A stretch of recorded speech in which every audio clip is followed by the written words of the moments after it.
बिस्मिल्लाहिर्रहमानिर्रहीम। अस्सलाम वालेकुम। आज हम आपको एक छोटे से क्लिप में दरिया सिंध के एक मखसूस किनारे का विज़िट करवा रहे हैं। ये स्कर्दू सिटी के बैक साइड पर मौजूद छोटा सा गांव है। ऑर्गेनिक विलेज कहलाता है अमूमन, नानसुख, जिसका पहले भी मैं वीडियो बना चुका हूँ। उस साइड से हम देख रहे हैं। अभी ये दरिया का पार्ट है जो इस वक्त सर्दियों में बिल्कुल एक खुले रेत के मैदान की शक्ल इख्तियार कर चुका है। गर्मियों में यहाँ पानी भर जाता है और उसी की एक झलक आपको दिखा रहा हूँ। ये हमारे सामने बर्फ़ वाली जगह, ये नानसुख का गांव है और यहाँ से अब हम वापस आ रहे हैं उसके पीछे से सुंदुस साइड पर। यहाँ का एक छोटा सा पोर्शन दिखाना चाहता हूँ। असल में रास्ता, इस साइड का रास्ता इजी है, लेकिन बीच में एक छोटा सा टुकड़ा है जो बहुत मुश्किल है और गर्मियों में ये रास्ता ब्लॉक हो जाता है। इस वक्त आप यहाँ से आ जा सकते हैं। तो हमारा वापसी का सफ़र शुरू हो चुका है। आप देख सकते हैं यहाँ जो रेत के टीले नज़र आते हैं, जो रास्ता है ये गर्मियों में दरिया के नीचे चला जाता है। यानी पानी की सतह इतनी बुलंद हो जाती है कि जिस जगह हम खड़े हैं ये पानी से भर जाता है। और इसका एक सबूत, ये आपके सामने एक दरख्त है, इसकी जड़ें यहाँ से दरिया का पानी जब जब उतरा है तो वो सॉइल एरोजन करके लेके गया और सारी जड़ें इसकी एक्सपोज हो चुकी हैं। गर्मियों में ये दरख्त भी ज़ेर आब चला जाता है। तो आप इसी से अंदाज़ा लगा सकते हैं इस वक्त दरिया का पार्ट कितना गहरा नीचे है, खाली है, और गर्मियों में ये पानी कहाँ तक पहुँच जाता है। अब ये जो छोटा सा पोर्शन सेक्शन में दिखाना चाह रहा था वो ये है।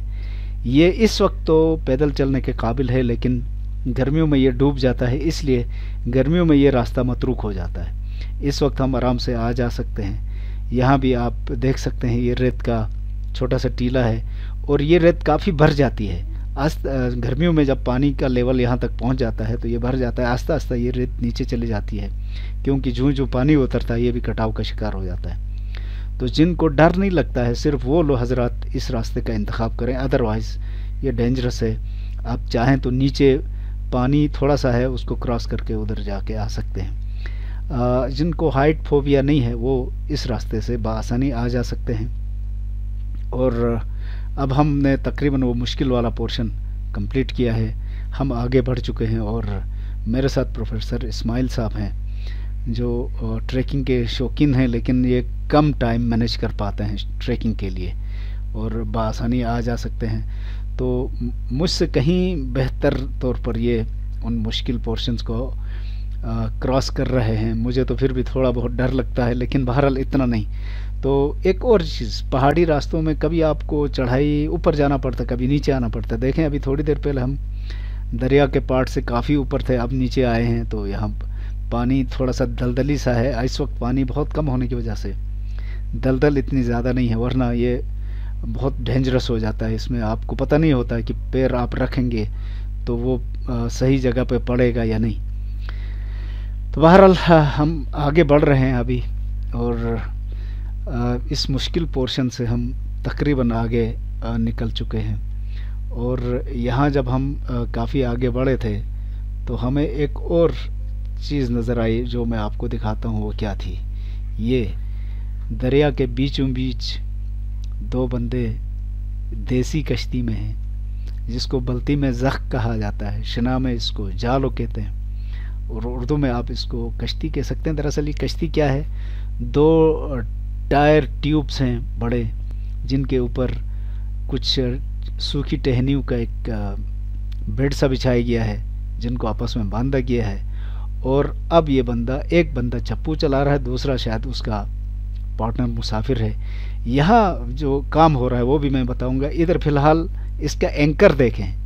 कश्ती का एंकर ये है कि एक बड़ी सी बांस की डंडी है जिसको पकड़ के कश्ती रोकी जाती है यहाँ, और चलाना हो तो इसको छोड़ देते हैं हाथ तो कश्ती चल पड़ती है। अब आप सोचेंगे ये कश्ती या जो ज़ख है ये राफ्ट है, दरअसल ये यहाँ क्यों आती है? तो यहाँ पर एक डैम बन रहा है। दरिया ने बहुत बुरा हशर किया हुआ है, किनारों को काट के उन किनारों से बचाव के लिए, दरिया के कटाव के रोकने के लिए बंद सा बांध के दरिया का रुख मोड़ने की कोशिश की जा रही है। तो दरिया के इस तरफ भी एक बुलडोज़र काम कर रहा है और दरिया के उस तरफ एक रास्ता बनाया जा रहा है रेत खोद कर। تو یہ جو رافٹ والے ہیں یہ کبھی یہاں کا سامان لے کر ادھر جاتے ہیں، وہاں کا سامان لے کر ادھر آتے ہیں، کیونکہ جو پل ہے وہ بہت دور ہے آگے. پل کے تھرو آنے جانے میں تو پورا دن لگتا ہے، لیکن یہ کشتی جو ہینڈ ڈریون ہے، یہ جو زیادہ تر دریا کی بہاؤ پر چلتی ہے، اس لیے ان کو جانا تو تھا سیدھا آگے چند گز کے فاصلے پر، لیکن دریا کا پانی ان کو لے کے ادھر نیچے جا رہا ہے، اور وہاں سے وہ کشتی کو پھر اٹھا کے کندھے پہ اٹھا کے واپس آگے آ جاتے ہیں، اور وہاں سے چیزیں لے کر اس طرف آ جاتے ہیں. اس طرح دن بھر کئی چکر ان کے لگتے ہیں، اور شام ڈھلنے کا وقت ہو چکا ہے. اب یہاں دیکھیں یہ سورج غروب ہونے والا ہے، تھوڑی دیر میں یہ پہاڑوں کے پیچھے چھپ جائے گا، اور ہم بھی اس لیے واپس جانے کا پروگرام کر رہے ہیں. تب تک کے لیے خدا حافظ، اور کسی انٹرسٹنگ ویڈیو کے ساتھ آپ کے ساتھ پھر حاضر ہوتے ہیں. اپنا خیال رکھیے گا. بہت شکریہ. Thank you very much.